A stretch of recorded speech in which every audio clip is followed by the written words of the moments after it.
quando Amanda e Tiago decidiram passar o final de semana prolongado, acampando na Cachoeira do Salto Encantado, na Chapada Diamantina, pensaram que seria a fuga perfeita da rotina estressante de São Paulo.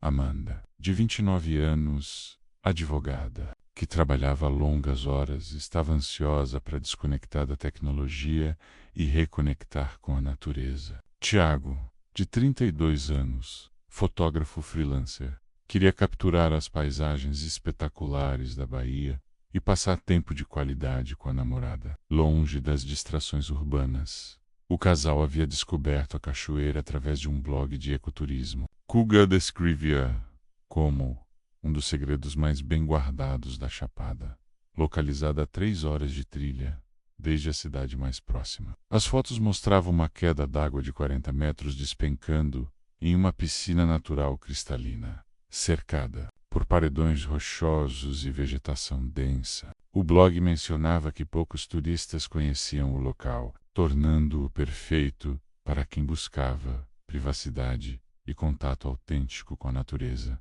Amanda e Tiago chegaram à cachoeira numa sexta-feira à tarde, após uma trilha desafiadora, mas recompensadora, através da Mata Atlântica preservada. O local superou todas as expectativas, menos a cachoeira era ainda mais impressionante pessoalmente. Com a água cristalina refletindo o céu azul e criando arco-íris na névoa formada pela queda. Havia uma área perfeita para acampar numa clareira, próxima ao poço, protegida por árvores centenárias e com acesso fácil à água.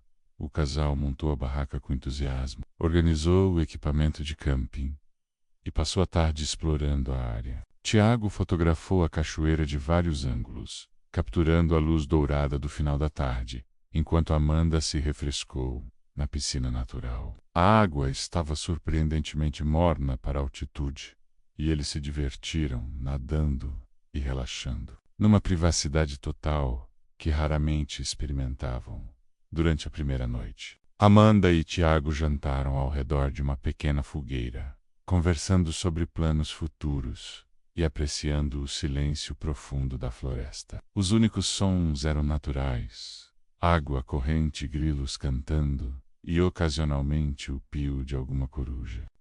Eles dormiram profundamente, embalados pelo som constante da cachoeira e pelo ar puro da montanha.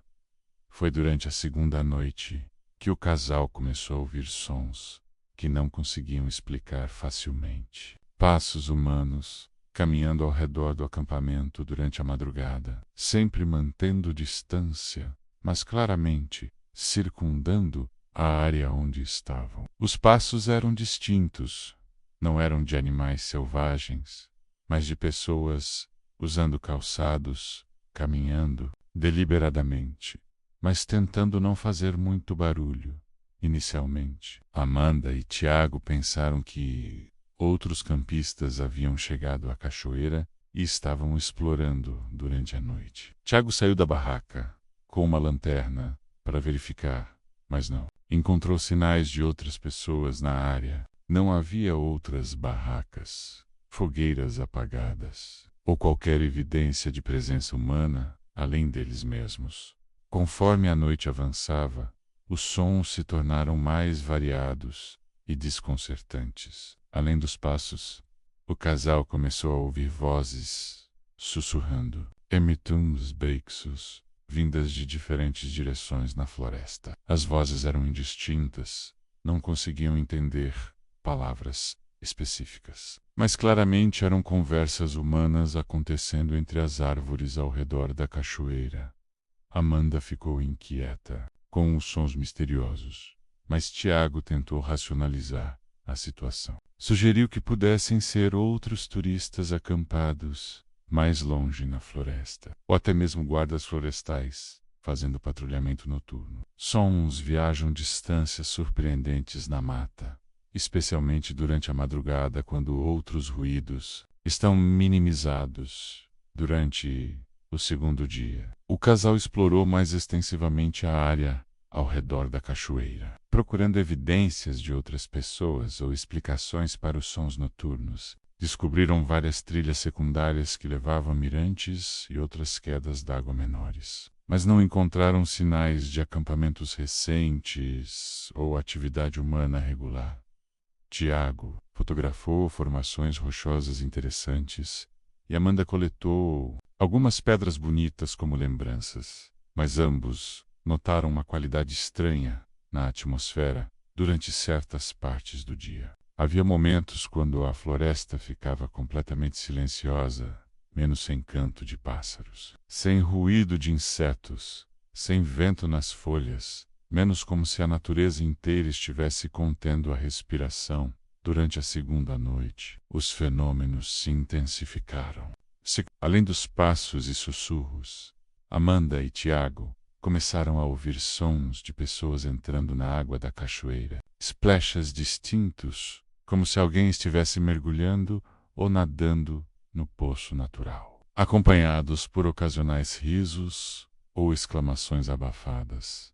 Tiago decidiu investigar diretamente, pegando sua câmera com flash e saindo da barraca para fotografar qualquer atividade na cachoeira. Quando chegou à margem da piscina natural, a água estava completamente calma, sem ondulações que indicassem movimento recente. Mas enquanto observava, viu vultos escuros movendo-se sob a superfície da água, como se pessoas estivessem nadando. Nas profundezas do poço, Amanda juntou-se a Tiago, na margem da cachoeira, e ambos observaram por vários minutos as formas escuras que pareciam nadar e mergulhar nas partes mais profundas da piscina natural. Ocasionalmente, os vultos submersos pareciam se aproximar da superfície, mas nunca emergiam completamente. Permaneciam como sombras móveis visíveis, apenas como distorções na água cristalina. O casal voltou para a barraca perturbado,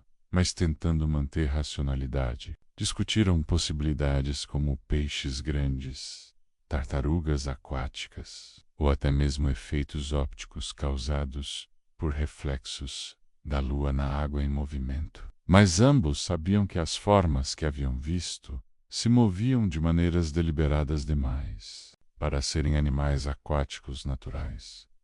Durante o terceiro dia, Amanda e Tiago decidiram visitar a cidade mais próxima para comprar suprimentos adicionais e, secretamente, para pesquisar sobre a história da Cachoeira do Salto Encantado. Na única pousada da cidade, conversaram com seu Antônio, um guia local de 60 anos que conhecia a região há décadas. Seu Antônio ficou visivelmente desconfortável quando mencionaram onde estavam acampando. Vocês estão na Cachoeira do Salto Encantado? Ele perguntou com preocupação genuína. Esse não é lugar para acampar, principalmente não durante a noite. Tem muita história ruim naquela cachoeira. Muita gente que nunca voltou de lá, quando pressionado para detalhes. Seu Antônio relutantemente compartilhou que a cachoeira tinha reputação local de ser amaldiçoada ou assombrada. Ao longo dos anos, várias pessoas haviam se afogado no poço natural em circunstâncias misteriosas. Turistas experientes em natação eram encontrados mortos na água sem explicação aparente, como se tivessem sido puxados para o fundo por forças invisíveis. Mais perturbador ainda, seu Antônio contou que a cachoeira era considerada sagrada pelos indígenas locais, que acreditavam que espíritos ancestrais habitavam as águas profundas. Segundo as lendas tradicionais, os espíritos protegiam a cachoeira de intrusos e puniam aqueles que desrespeitavam a natureza sagrada do local. Amanda e Tiago ficaram divididos sobre como proceder. Parte deles queria deixar o acampamento imediatamente, mas outra parte estava curiosa para entender melhor os fenômenos que haviam testemunhado. Decidiram voltar para a cachoeira com conhecimento das lendas locais, mas planejando partir na manhã seguinte. Durante a terceira noite, armados com conhecimento sobre a história do local, o casal prestou atenção mais cuidadosa aos fenômenos paranormais. Os passos ao redor do acampamento se tornaram mais ousados e próximos. como se as presenças invisíveis estivessem testando sua coragem ou intenções. Amanda começou a ver figuras humanas entre as árvores, sombras de pessoas caminhando pela floresta, sempre mantendo distância, mas claramente observando o acampamento. As figuras tinham qualidade etérea, visíveis por momentos antes de desaparecer atrás de troncos ou se dissolver nas sombras da mata. Tiago capturou várias fotografias durante a noite, usando flash para tentar documentar as aparições. Quando revisaram as imagens na câmera digital, encontraram anomalias perturbadoras, orbes de luz inexplicáveis, vultos humanos parcialmente transparent uma foto, o que parecia ser um grupo de pessoas indígenas observando-os de longe na floresta durante a madrugada. O casal testemunhou a manifestação mais dramática até então. A cachoeira inteira pareceu ganhar vida, com atividade fantasmática. Menos dezenas de vultos emergiram da piscina natural. Caminharam pelas margens e se reuniram em grupos como se participassem de algum tipo de cerimônia ou ritual. As figuras espectrais eram diversas. Algumas pareciam indígenas em trajes tradicionais, outras eram claramente turistas ou exploradores modernos, e várias aparentavam ser pessoas que haviam se afogado em épocas diferentes. Todas compartilhavam uma qualidade translúcida e uma sensação de estar presa ao local da cachoeira.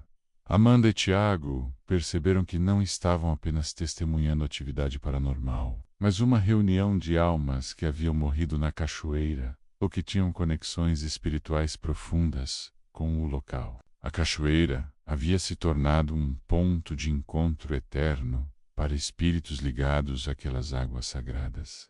A manifestação mais impactante aconteceu quando uma figura indígena idosa se aproximou diretamente do acampamento, apontou para Amanda e Tiago e gesticulou claramente para que partissem. A mensagem era inequívoca: menos eles não eram bem-vindos ali, especialmente durante as horas noturnas, quando os espíritos reclamavam o território. O casal entendeu que havia, inadvertidamente, acampado em terra sagrada, um local onde fronteiras entre mundo físico e espiritual eram excepcionalmente tênues. A cachoeira não era apenas uma atração turística, mas um sítio religioso onde espíritos ancestrais e almas perdidas se reuniam regularmente. Amanda e Tiago passaram o resto da noite acordados, observando respeitosamente as atividades espectrais ao redor da cachoeira. As aparições não pareciam malévolas, mas definitivamente protetoras do local e desconfiadas da presença de estranhos durante seus rituais noturnos. Conforme o amanhecer se aproximava, a atividade paranormal, gradualmente, os espíritos se dispersaram de volta para a floresta ou se dissolveram na névoa matinal que sempre cercava a cachoeira. A natureza voltou aos seus sons normais. Pássaros cantando, insetos zumbindo, água corrente durante a manhã, enquanto desmontavam o acampamento. Amanda e Tiago refletiram sobre suas experiências. Haviam testemunhado algo extraordinário, uma dimensão espiritual da natureza que raramente é revelada a visitantes casuais. A cachoeira era muito mais que uma formação geológica. Era um portal onde diferentes mundos se encontravam. O casal deixou a cachoeira com profundo respeito pelo que haviam experienciado, mas também com alívio por estarem partindo inteiros. Entenderam que alguns lugares na natureza têm significados e habitantes que transcendem compreensão humana comum, e que turismo deve sempre ser praticado com humildade e respeito por forças maiores. Durante a trilha de volta, Amanda e Heath discutiram o que haviam aprendido sobre limites entre exploração e intrusão. A cachoeira lhes ensinou que nem todos os lugares bonitos estão destinados a ser ocupados por humanos. e que algumas experiências na natureza são melhores apreciadas com distância respeitosa. Quando revisaram as fotografias em casa, Teague descobriu evidências visuais de muito mais atividade paranormal do que haviam percebido durante a noite. As imagens mostravam dezenas de figuras espectrais, orbes de energia e formações de luz que não eram visíveis a olho nu. Era documentação de um mundo espiritual paralelo que coexistia com a realidade física. Amanda e Tiago decidiram não publicar as fotografias ou localização exata da cachoeira online. Sentiram responsabilidade de proteger o local de turismo excessivo que poderia perturbar os espíritos que consideravam aquelas águas seu lar eterno. Algumas descobertas, concluíram, são melhor mantidas como experiências pessoais. O casal continuou praticando ecoturismo, mas sempre com maior consciência sobre respeitar territórios sagrados e sinais de que sua presença poderia não ser bem-vinda. A experiência na Cachoeira do Salto Encantado os transformou de turistas casuais em viajantes conscientes sobre dimensões espirituais da natureza. 6 meses depois, Amanda e Tiago souberam através de notícias locais que outro casal de turistas havia desaparecido na região da cachoeira. Os corpos nunca foram encontrados, apesar de buscas extensivas. Bombeiros e guias locais especularam sobre afogamento acidental, mas Amanda e Tiago suspeitavam que os espíritos protetores haviam tomado medidas mais drásticas contra visitantes que não respeitaram os avisos. Hoje, 3 anos depois, Amanda e Tiago ainda sentem conexão especial com aquele local, mas nunca retornaram para acampar. Ocasionalmente sonham com a cachoeira e seus habitantes espectrais, sempre com sensação de que foram agraciados com experiência rara de testemunhar dimensões ocultas da natureza brasileira. O casal aprendeu que algumas das mais belas paisagens naturais do Brasil são também as mais sagradas, habitadas por espíritos ancestrais que protegem esses locais há séculos. Turismo responsável não significa apenas não deixar lixo, mas também reconhecer quando lugares têm significados espirituais que transcendem recreação humana. Amanda e Tiago se tornaram defensores do turismo respeitoso, sempre pesquisando história e significado cultural dos locais antes de visitá-los. Ensinam outros viajantes sobre a importância de reconhecer que natureza não existe apenas para entretenimento humano, mas tem suas próprias comunidades e territórios sagrados. Nas noites calmas, quando escutam sons de água corrente, Amanda e Tiago às vezes lembram dos sussurros espectrais na floresta e dos vultos nadando nas profundezas cristalinas. A Cachoeira do Salto Encantado permanece em suas memórias, não como destino turístico, mas como portal que revelou verdades sobre coexistência respeitosa entre humanos e forças naturais mais antigas, porque algumas cachoeiras são mais que formações geológicas. São templos naturais onde espíritos ancestrais ainda residem, protegendo águas sagradas de profanação. E às vezes, a natureza mais bela é também a mais perigosa para aqueles que não compreendem que nem todo paraíso terrestre está destinado a ser paraíso humano. A verdadeira lição da Cachoeira do Salto Encantado não é sobre evitar lugares, mas sobre viajar com humildade suficiente para reconhecer quando somos visitantes em territórios que pertencem a habitantes mais antigos que nós. Amanda e Tiago descobriram que experiências mais profundas com natureza vêm não de conquista ou posse, mas de respeito e reconhecimento de nossa pequenez diante de forças que transcendem compreensão humana. A cachoeira continua correndo. Suas águas cristalinas continuam refletindo céu azul, e seus espíritos protetores continuam guardando segredos ancestrais que apenas alguns visitantes privilegiados são considerados dignos de testemunhar. Amanda e Tiago estiveram entre esses butchers e partiram sabendo que haviam sido tocados por mistérios que transformaram para sempre sua relação com a natureza selvagem brasileira.